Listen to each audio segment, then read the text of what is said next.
Share market में आप जब एंटर करते हैं तो आपको कुछ सावधानियां रखनी है, जिससे आप अपनी मेहनत से कमाए हुए पैसे को वास्तव में ग्रो करा सके। का बहुत अच्छा है वो नॉलेज और अपनी बुद्धिमत्ता के जरिए पैसा बनाते हैं। जिन लोगों पे राहु का असर ज्यादा होता है वो लोग आवेग में आके बड़े निर्णय, रिस्की निर्णय लेते हैं। नमस्कार, आप देख रहे हैं सुरागीलाल न्यूज चैनल और इस समय हमारे साथ एक ऐसी शख्सियत मौजूद है जो किसी पहचान की मोहताज नहीं है। जी हाँ, मैं बात कर रहा हूँ डॉक्टर सुमेश शर्मा जी की, जो कि एस्ट्रोलॉजी एंड वास्तु विशेषज्ञ हैं और हमारे साथ आज जुड़े हैं। लगातार सर जब हमारे साथ जुड़ते हैं अलग अलग विषयों को लेकर चर्चा होती है, जिससे आप लोगों का काफी फायदा होता है। एक बार पुनः सर हमारे साथ जुड़े। सर स्वागत है आपका सुरागीलाल न्यूज में। धन्यवाद मानिक, और सुरागीलाल के सभी लॉयल फेथफुल दर्शकों को मेरी बहुत बहुत हार्दिक शुभकामनाएं। इसी तरह से जुड़े रहिए चैनल पे और आपको बहुत कुछ अच्छा देखने को मिलता रहेगा, ऐसा मेरा मानना है। धन्यवाद सर। सर बात करें आज जिस विषय को लेकर हम आपके साथ आए हैं, आप हमारे साथ जुड़े हैं जी, स्टॉक मार्केट।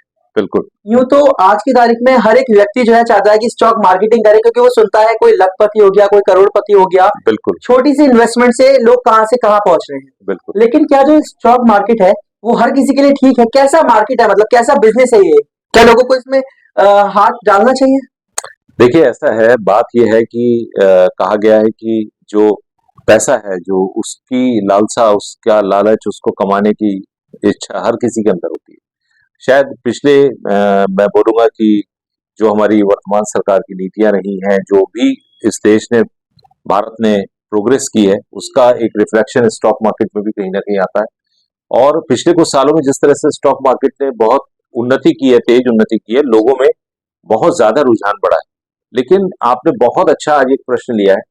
ये बात समझने की है कि शेयर मार्केट में आप जब एंटर करते हैं तो आपको कुछ सावधानियां रखनी है।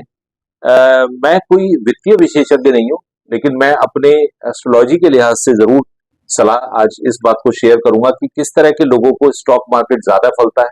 और आप जब शेयर मार्केट में आते हैं तो एस्ट्रोलॉजी के हिसाब से आपको आपकी ग्रह दशाओं में किन चीजों का ध्यान रखना चाहिए, जिससे आप अपनी मेहनत से कमाए हुए पैसे को वास्तव में ग्रो करा सके, लूज ना करें। क्योंकि ये अक्सर होता है कि लालच में आपने सुना है कि आदमी अंधा हो जाता है और वो गलत डिसीजन भी लेता है, जिसकी वजह से कहीं ना कहीं उसको नुकसान होता है। और इस नुकसान के पीछे या फायदे के पीछे ग्रहों का भी बहुत बड़ा योगदान है। जी हाँ, बिल्कुल। जिस तरीके से और लगातार हमारा इंटरव्यू का सिलसिला शुरू होने जा रहा है, मैं अपने सभी दर्शकों से अपील करना चाहूंगा कि वीडियो के अंत तक बने रहें, ताकि आपको भी आज कुछ अच्छी टिप्स मिले और आप भी यदि स्टॉक मार्केट के शौकीन हैं और स्टॉक मार्केट में पैसा इन्वेस्ट करना चाहते हैं तो ये वीडियो आपके लिए जरूरी है।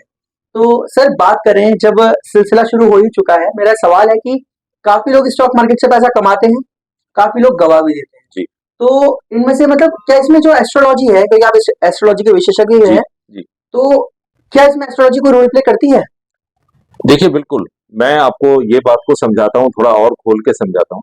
जब हम एस्ट्रोलॉजी की बात करते हैं तो एस्ट्रोलॉजी का मतलब है कि जो कुंडली और राशि, ग्रह, नक्षत्र, इन सब की बात होती है।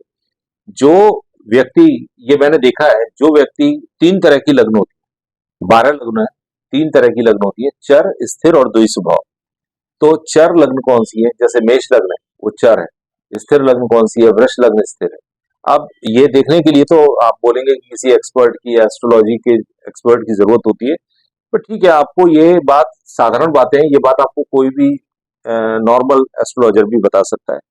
तो जो चर लग्न वाले लोग होते हैं या चर राशियों में जो जन्मे होते हैं, वो लोगों का जनरली ट्रेंड ऐसा होता है, उनका माइंड बहुत तीव्र गति से काम करता है, वो बड़े तेज निर्णय लेते हैं।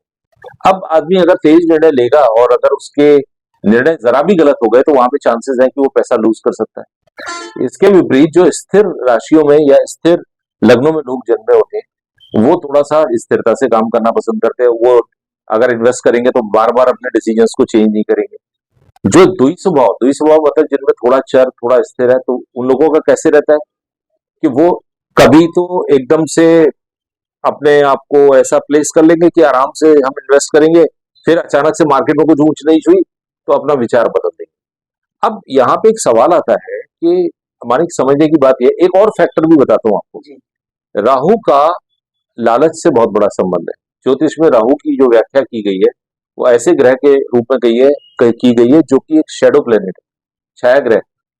जिन लोगों पे राहु का असर ज्यादा होता है या जो राहु से ज्यादा प्रभावित होते हैं, या राहु जिनके धन भाव से, या राहु जिनके लाभ स्थान से संबंध बनाता है, 10th हाउस से संबंध बनाता है कुंडली के, या राहु की दशा अंतरदशा या प्रत्यंतर होता है, तो वो लोग एकदम आवेग में, उनकी संभावना होती है कि वो एकदम आवेग में आके बड़े निर्णय, रिस्की निर्णय ले सकते हैं।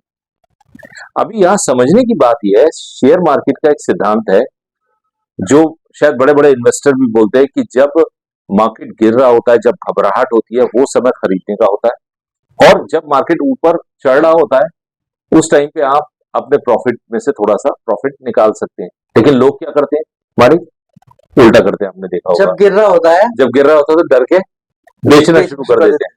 यहाँ पे राहु का बहुत बड़ा रोल है। अगर आप लालच से प्रभावित होकर के इस मार्केट में जल्दी बहुत बड़ा पैसा कमाने आए, तो मेरा ये सलाह है कि नहीं, आप थोड़ा सा अपने ऊपर कंट्रोल रखिए। आप ऐसे, अच्छा इसका आप पूछोगे तोड़ क्या है, हम आगे इसका तोड़ भी बताएंगे कि आपकी जो टेंडेंसी है। एक और चीज जो आपने देखी होगी, बहुत सारे लोग ये शिकायत करते हैं, अरे मैंने तो शेयर खरीदा और वो शेयर 10 रुपए में चल रहा था, और जैसे ही मैंने खरीदा वो 9 रुपए आ गया, और जैसे ही मैंने बेचा वो एकदम से बेचने के बाद 15-20 चढ़ता चला गया। तो ये फिनोमेना भी कहीं ना कहीं, इसको भी एस्ट्रोलॉजी में समझा जा सकता है, क्योंकि राहु केतु बुध जो तीव्रगामी ग्रह हैं, ये क्या करते हैं कि आदमी की टेंडेंसी को इस तरह का बना देते हैं कि उसके मन में ये हो जाता है कि बस मैंने अभी किया और अभी लाभ हो जाए। अरे आपने लिया है, थोड़ा रोको ना, इन्वेस्टमेंट के पीछे पर्पस लेकर के इन्वेस्ट करने जाओ। क्या आप एक इन्वेस्टर हो या ट्रेडर हो? आप क्या रोज सुबह कुछ पैसा लगाओगे, शाम को पैसा कमाने का उद्देश्य है? अगर ऐसा भी उद्देश्य है तो क्या आप अपनी पूंजी से काम कर रहे हो, बैंक से लोन लेके काम कर रहे हो? तो ये सभी चीजों को ध्यान रखते हुए, एस्ट्रोलॉजी के हिसाब से अपनी कुंडली को समझते हुए कि मेरे लिए क्या सेक्टर अच्छे होंगे, मैं अभी हम इस पे भी बात करेंगे, किन राशियों को कौन से सेक्टर अच्छे रहते हैं, किन सेक्टर्स में पैसा लगाए। अब ये थोड़ा ना कि हर किसी के लिए स्टील सेक्टर या ऑटो सेक्टर अच्छा होगा, ऐसा नहीं होगा। आप हो सकता है आईटी के शेयर से पैसा कमा सके, लेकिन मैं ना कमा पाऊँ।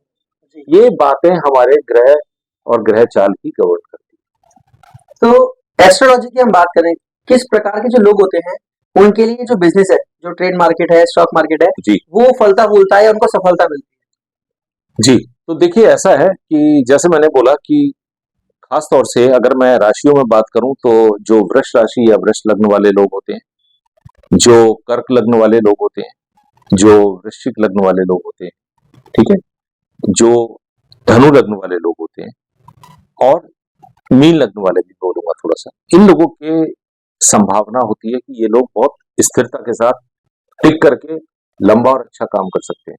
ऐसा नहीं कि केवल यही लोग करेंगे। अगर हम ग्रह दशाओं की बात करें, तो बुध जो है वो, अगर आपकी कुंडली में बुध अच्छा है तो वो आपको अवसर देगा कि आप शेयर मार्केट से अपनी अच्छी स्ट्रेटजीज बना के, नॉलेज को गेन करके अच्छा पैसा बना सकते हैं। जिनका बृहस्पति अच्छा है वो लोग नॉलेज के दम पे पैसा बनाते हैं, जिनका बुध अच्छा है वो नॉलेज और अपनी बुद्धिमत्ता के जरिए पैसा बनाते हैं। जिन लोगों का शनि अच्छा है और बुध अच्छा है, वो लोग क्या करते हैं, वो लोग लंबा टिकते हैं। तो इस तरह से अलग अलग कॉम्बिनेशन में अलग अलग लोग अच्छा करते हैं।